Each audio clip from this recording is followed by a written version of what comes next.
The entire village square was in chaos. Two young men were fighting on the ground. Another man shouted angrily, "Leave her alone, she will marry me." Women were screaming. Elders were shouting for silence. And in the middle of the crowd stood Adaeze. Her hands were shaking.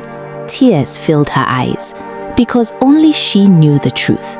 All of this chaos, all of this madness was caused by the small golden necklace around her neck. A necklace given to her by a strange old woman. A necklace with a warning she was never supposed to break. But the real mystery was not the necklace. The real mystery was who the old woman truly was and why she chose Adaeze. Before everything changed, Adaeze was just an ordinary village girl. She lived with her aunt near the river. Her parents had died many years ago. Life was simple but difficult. Every morning she carried water. Every afternoon she helped sell vegetables in the market. Every evening she returned home tired. But the hardest part of her life was not the work. It was the feeling of being invisible. Whenever young men gathered in the village, they never looked at her. When celebrations happened, no one invited her to dance. Even girls younger than her were already getting married, but Adaeze remained alone.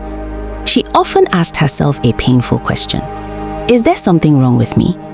One evening, Adaeze walked to the river later than usual. The sky was dark orange. The wind was quiet.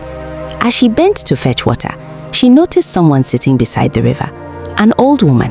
Her back was slightly bent, but her eyes were sharp and powerful. The woman spoke first. "You carry sadness in your heart." Adaeze froze. "How did you know?" The woman smiled. "Because I have seen many hearts like yours." Then she slowly opened a small cloth bag. Inside was a golden necklace. It shimmered softly in the fading sunlight. "This will change your life," the woman said. Adaeze stared at it in disbelief, but the woman raised her finger. "One rule."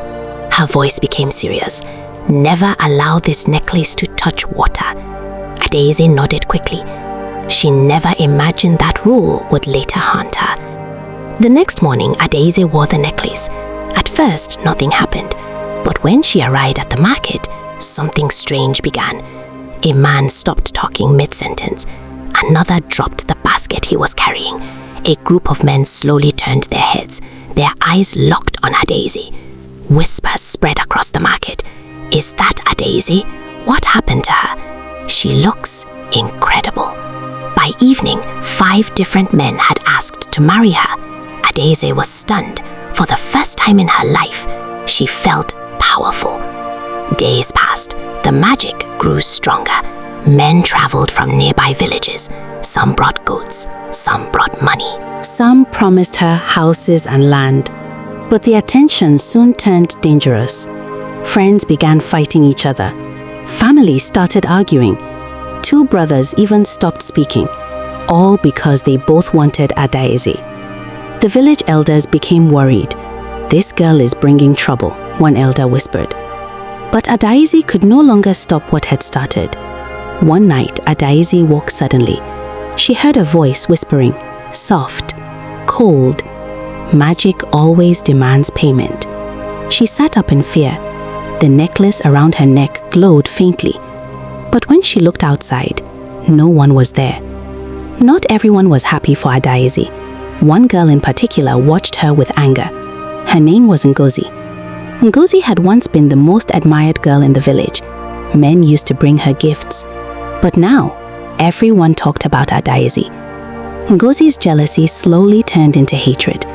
"There is something unnatural about her," Ngozi said, "and I will prove it." One hot afternoon, Adaeze returned to the river. Several men followed her again, trying to impress her.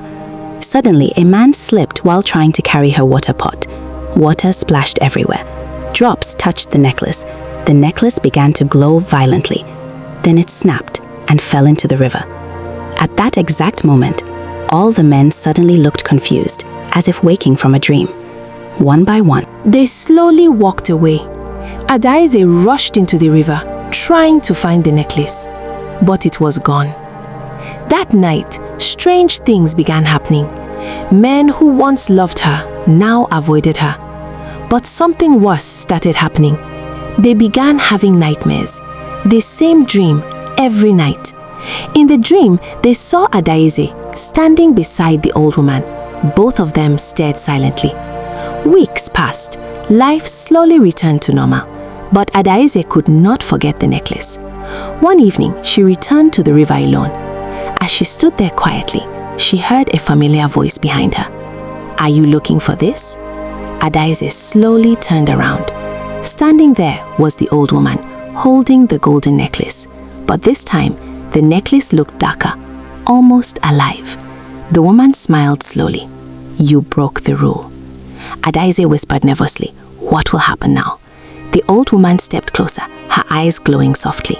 "This story is not finished yet." She held out the necklace again, but this time, the price will be higher. Adaeze stared at the necklace. The wind moved across the river, and somewhere in the darkness, a man's voice whispered her name. Adaeze slowly reached out her hand, and the screen fades to black. Some gifts are not blessings. Sometimes they are tests.